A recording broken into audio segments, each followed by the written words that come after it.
नमस्कार सांग माने जय जगन्नाथ। आपण समस्त को मो परिवार यूट्यूब चैनल को बहुत सारा स्वागत। आज मु तैयारी करिछि मसाला पूरी। आ मसाला पूरी रेसिपी आपण मान के आज नहीं आसी तो दयाकोरी भिडटी को निहाती भाव शेष पर्यंत देखंतु। एबे चलतु मसाला पूरी बनैबा स्टार्ट करवा। मसाला पूरी बनैबा एपटे देखिपे मु गोटे बड़ बासन नहीं जाइछि आ सेतिरे नहीं जाइछि गोटे ग्लास रो सुजी। सबु जिनस को आपण मेजर करके नेबे ताले जाई आपणकर पूरीटी एकदम परफेक्ट बनिबो। आपण मानक पाखरे जहाँ अच्छी आपण से जिनस मेजर करके नहीं पारे। गिना है कप है आपण मेजर करके नहीं पारे। तो मुझे पूरा पतला दानार सुजी नहीं तापर से दे दी से सामान ग्लास रे गोटे ग्लास रो पानी आ पानी देकी ताकू पूरा भलसे देखिपे मिसई नहीं गोटे चामचर साहाय्य एबे चामचर साहाय्य ताकू भलसे मु मिसई नहीं आउ ताकू कभर करके पूरा 15 ରୁ 20 मिनिट रेस्ट करने छाड़ देजी। तो देखिपे मुझे कभर करके पूरा 20 मिनिट रेस्ट करने छाड़ी नहीं।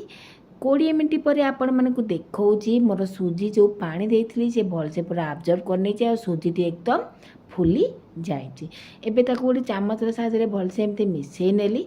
आपण पाखे जदि मोटा दानार सुजी अच्छी आपण मैंने ताकू ग्राइंडिंग करके नहीं पारे। मो पाखे पतला दाना थिला तो ताकू ग्राइंडिंग करवा किसी आवश्यक ना। तो तापर एपटे आपण मैंने देखिपे मु गोटे आलू को सिझे नहीं आ तार चोपा सब एमती काढ़ी नहीं आउ ताकू गोटे ग्रेटर नहीं आसी। ग्रेटर साहाय्य आलू को मुझे ग्रेट करनी जेहेतु आपण मानक मुझे बतई मुझे मसला पूरी बनैबी तो सुजी आलू रे मसला पूरी आज मु तैयारी करुँची। तो सांग मैंने देखिपे मो आलू को एपटे ग्रेट कर नहीं आलू को ग्रेट कर सारापर ताकू मु रखी नहीं आ गोटे चामचर साहाय्य ताकू एमती भलसे मु गोली नहीं जमीक आलू भलसे सुजी सहित मिसी जीव। जेहेतु आम आज मसला पूरी प्रिपेयर करवा तो चलतु बाकी सब मसला हाथ में आड करवा। तो मु गोटे पिंच हल्दी पाउडर नहीं हाफ चामचर नहीं जाइए काश्मीरी चिली आउ तापर नहीं जाइए हाफ चामचर कला जीरा भल बासना आसवाई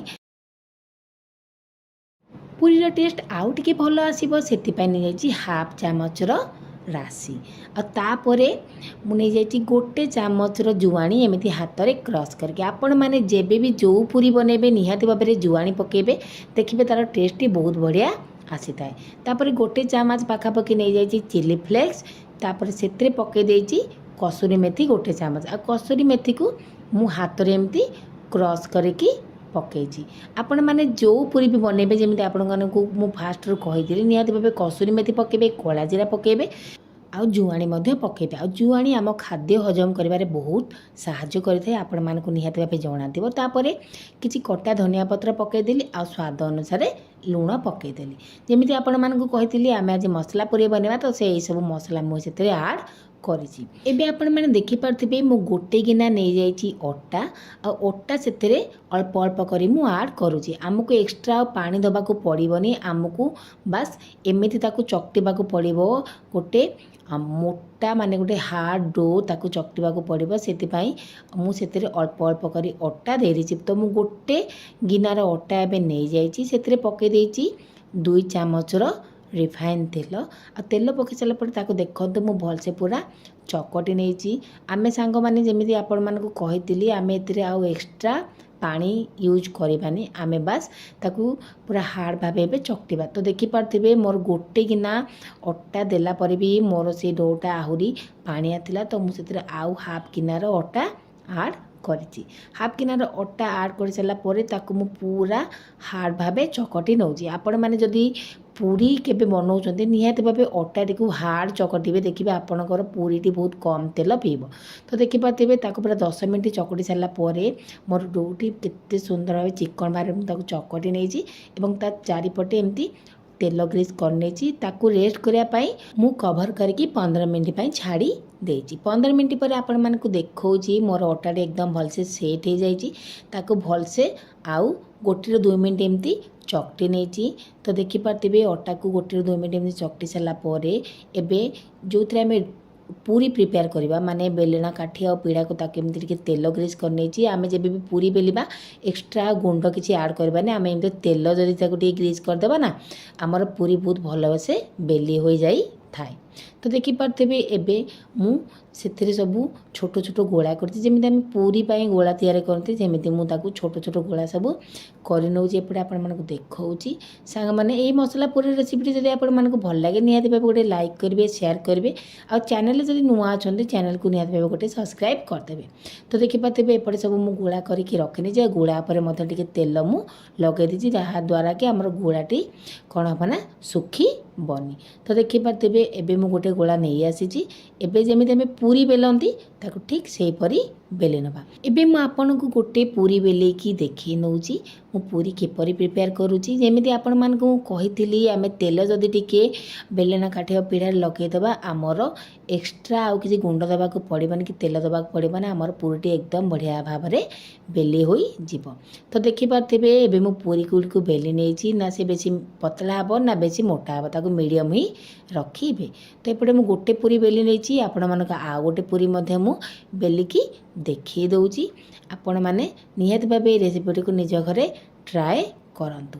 तो देखिपारे सांग मैंने यही मसला पूरी रेसिपीटी एत टेस्टी लगे या सहित आ किछि भी तरकारी दरकार पड़ेनि आपण आपको खाली एमती खाईदेवे। तो देखिपारे आ गोटे पूरी आपण मानक बेलिकी एबे देखौची। तो सेही प्रोसेस रे मु बाकी सब पूरी गुड़ी को बेली नहीं ता भीतर सेपटे मुझे कड़े रे तेल गरम कर देती तेल मोर गरम अच्छी कि ना मुझे चेक करने बस गोटे छोट गोला पकेली आपण मैंने देखिपारे तेल मोर भलसे पूरा गरम हो जाइए। एबे मु गोटे पूरी नहीं आसी ताकू एमती तेल रे पकई देछि। एबे पूरी आमर भलसे फुलिब से आपण कौन करेंगे ना तो चारिपट साइड बस एमती हल्का हल्का प्रेस करेंगे देखिए आपणकर पूरी एकदम बढ़िया भाव फुल्का भाव पूरा फुली जीव। तो देखिपारे मोर पूरी केते सुंदर भाव फुली जाइए आ कलर आपण मैंने देखिपारे केते सुंदर भाव आसी जाइए। तो एबे ये पूरीटी मैं आपको बनईकी देखली से प्रोसेस रे मु बाकी पूरी गुड़िक बनईकी रेडी करी देवी। तो गोटे पूरी एपटे बनईदेली से प्रोसेस रे आ गोटे पूरी आपको बनईकी देखी। तो देखु ये पूरीटी को बस हल्का आप प्रेस करेंगे देखिए आपंकर पूरी सब फुली जीव। तो देखिपारे मोर मसला पूरी केते सहजरे बनईकी रेडी हो गला। तो सब पूरी गुड़िक मुझे बनईदेवी। एबे आपण मैंने देखिपारे केते कम समय रे आमर गोटे बहुत ही सुंदर मसला पूरी बनिकी रेडी हो गला। तो देखिपारे सब पूरी गुड़िक एपटे प्रिपेयर हो गला। एबे पूरी को मु सर्व करची दही सहित आ पूरी गुड़िक एकदम नरम फुल्का पूरा तुला भली सॉफ्ट होइची आ एकदम फुला फुला मते बनीची। आ ये पूरी आपण माने खाली खाई परिबे आपण मन पसंद किसी सब्जी सहित मते खाई परिबे। सांग माने एई तो थिला हमर मसला पूरी रेसिपी। आपण को आज रेसिपी किपर लागला निहाती भाबे निजर मतामत मते जणेबे। पुणी देखा आ गुटे रेसिपी सह रहू सांग माने नमस्कार जय जगन्नाथ।